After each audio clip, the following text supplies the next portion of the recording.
Olá, boa noite. Começa agora o Terra Viva DBO na TV desta segunda-feira, 18 de janeiro, com as principais notícias da pecuária brasileira. Esperada e festejada pelos produtores em geral como símbolo de fartura no campo, a época das águas também cria as condições ideais para o aparecimento de pequenos, mas poderosos inimigos da produção agropecuária, especialmente no clima tropical brasileiro. No caso das fazendas de gado, este período do ano é o de maior infestação de cigarrinhas das pastagens, que matam o capim e provocam graves prejuízos aos pecuaristas. E quem levantou mais informações sobre esta praga presente em boa parte do território nacional é o nosso editor Sidney Maschio. Boa noite, Sidney. Faz favor aí de assumir a ponteira da comitiva. Boa noite, Vinícius. Muito boa noite para todo mundo. A comitiva viajadeira do Terra Viva DBO na TV não está conseguindo esconder o sentimento de alegria e de contentamento por estar voltando a esta freguesia depois de tanto tempo e já vai soltando a boiada na invernada e chamando a companheirada para participar da folia violeira e da nossa função novidadeira do dia. Pois é, né, Vinícius? O companheiro boiadeiro pode procurar até cansar que ele não vai ver, mas a desgramada da cigarrinha está lá escondida no pasto dele, enfiada embaixo da terra na forma de ovo, só esperando a hora certa para aparecer e pegar no seu ofício insidioso de destruir o capim e fazer o fazendeiro padecer de nervoso. Pois então, para adquirir informação e conhecimento para fazer o enfrentamento dessa praga indigitada, a gente convidou para a nossa entrevista do dia o Dr. Luan Alberto Odorizzi, biólogo e professor da FASU, as Faculdades Associadas de Uberaba, que vai participar do programa falando ao vivo pelo computador, diretamente lá da nossa capital do Zebu, no Triângulo Mineiro. Muito boa noite, doutor Luan. Muito obrigado pela sua gentileza de atender a gente. Seja muito bem-vindo aqui no nosso arranchamento internetico. Olá, Sidney, tudo bem? Eu que agradeço o convite de vocês para estar aqui falando sobre esse tema que é extremamente importante para o nosso amigo pecuarista. Ô Luan, o que é, afinal de contas, a cigarrinha da pastagem? A cigarrinha da pastagem, ele é um inseto na qual é bem próximo ali, para quem não conhece, das cigarras, dos percevejos, então tem uma certa familiaridade. Então, eles são insetos, né, pragas, que causam prejuízos ali para o produtor devido à alimentação contínua da planta, tanto da parte aérea quanto das raízes. Ô Luan, agora, como é que a cigarrinha aparece e se instala na pastagem? Isso é bastante interessante, bem como foi mencionado, a gente agradece muito quando, né, começa a chover, só que essa chuva ela serve como um estímulo para a cigarrinha iniciar o seu ciclo. Então, durante todo o período de seca, a cigarrinha fica ali na sua fase de ovo, em uma fase ali que ela não tem um movimento, não tem uma atividade metabólica, e a partir do momento que surgem as primeiras chuvas, inicia todo esse metabolismo no ovo, começa-se o desenvolvimento. Nós temos então a fase de ninfa, que é a fase jovem da cigarrinha, que se alimenta muito ali das raízes da planta, e aí depois nós temos a fase de adulta, né? A fase adulta ali que se alimenta muito das folhas. Tanto na fase adulta quanto na fase de ninfa, ela causa grandes prejuízos para o pecuarista ali devido à forma de alimentação. Eu costumo dizer que a cigarrinha na fase jovem, quando ela está sugando ali a raiz da planta, né? É como que a gente estivesse chupando um suco, tomando um suco no canudinho com ele furado. A gente não vai conseguir tomar esse suco. Então a planta acaba gastando muita energia para conseguir obter essa energia e continuar a produção. Quando a gente fala do adulto se alimentando, ela acaba injetando toxinas, então, para não coagular a seiva na planta e dessa forma acaba causando o que a gente chama de efeito de queima das pastagens. Agora, Luan, qual é o primeiro sinal, né, de infestação da cigarrinha na pastagem? Como é que o pecuarista faz para ver? Essa é uma boa pergunta, porque como cigarrinha é considerado um inseto de solo devido a essa fase de ovo e de ninfa que ficam ali abaixo da superfície, é muito difícil de você identificar o início, né, dessa população, ou até mesmo se a infestação está muito alta. a gente acaba identificando pela presença dos adultos, que são os primeiros a aparecer ali.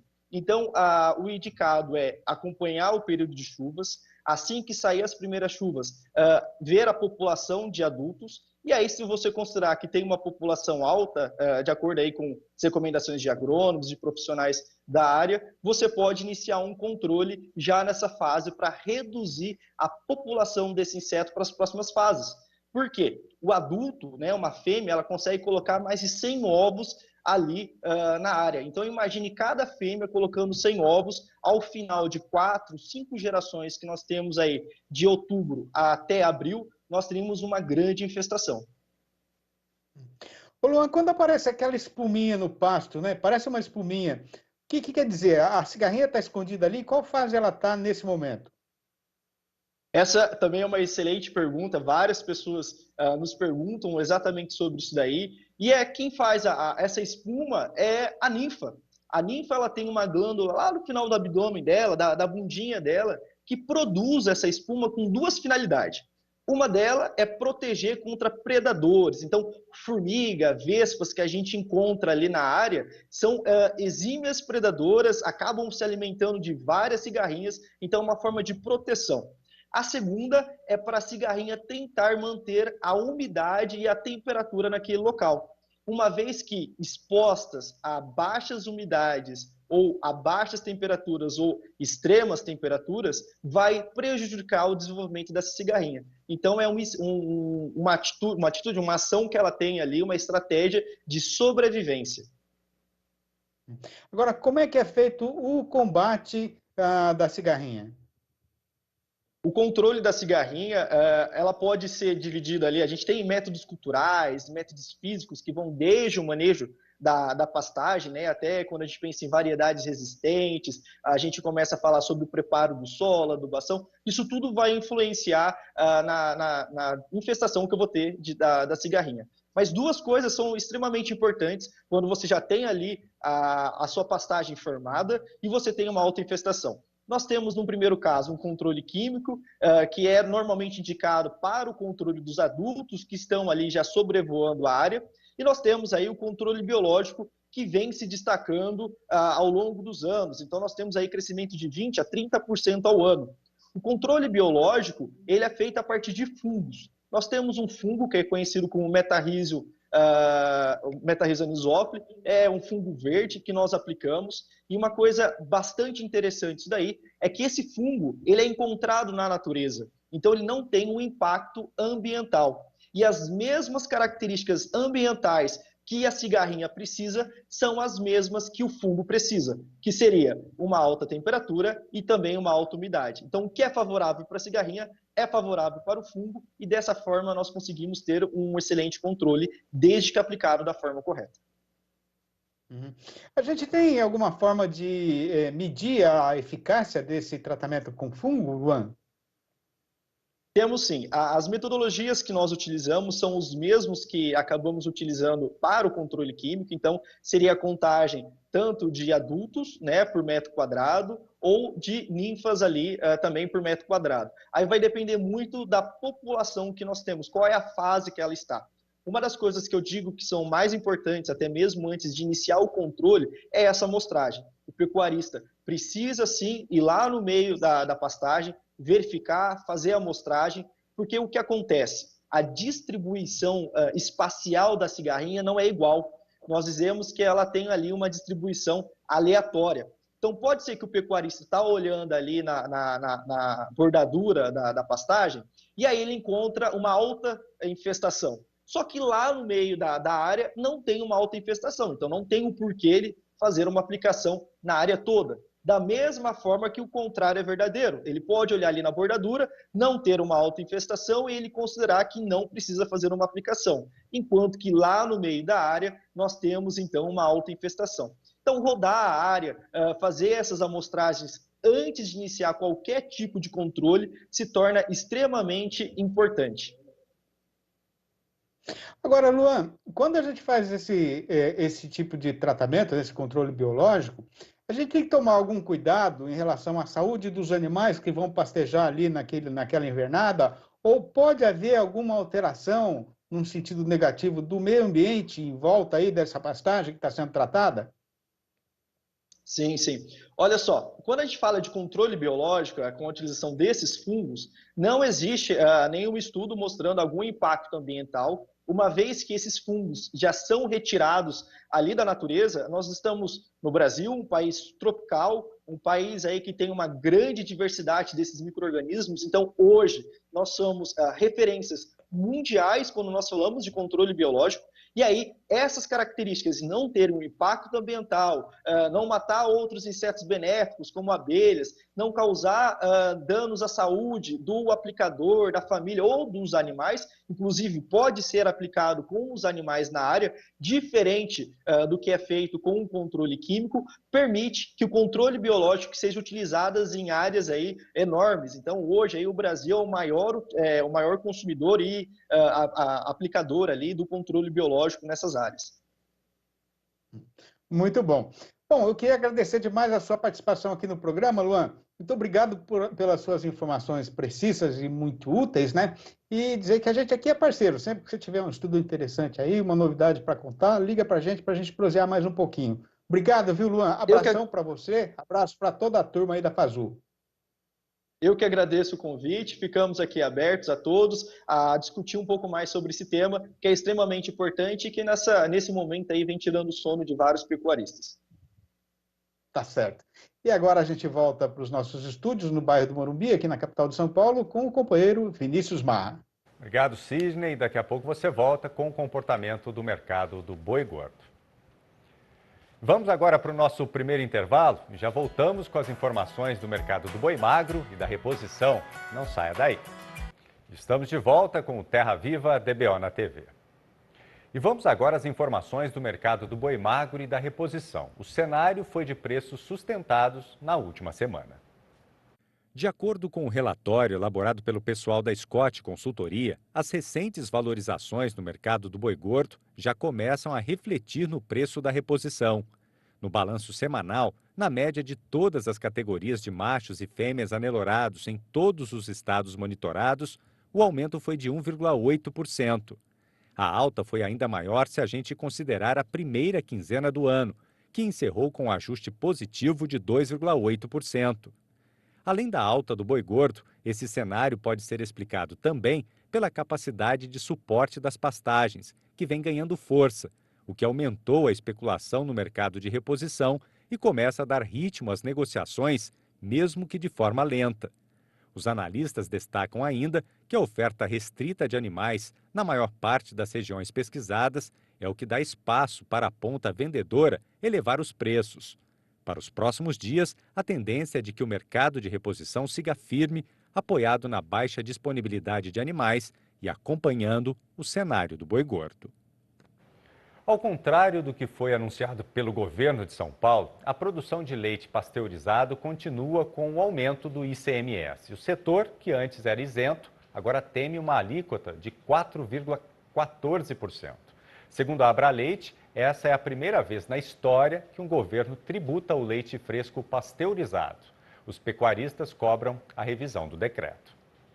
O consumo de leite pasteurizado produzido no estado de São Paulo representa menos de 1,5%.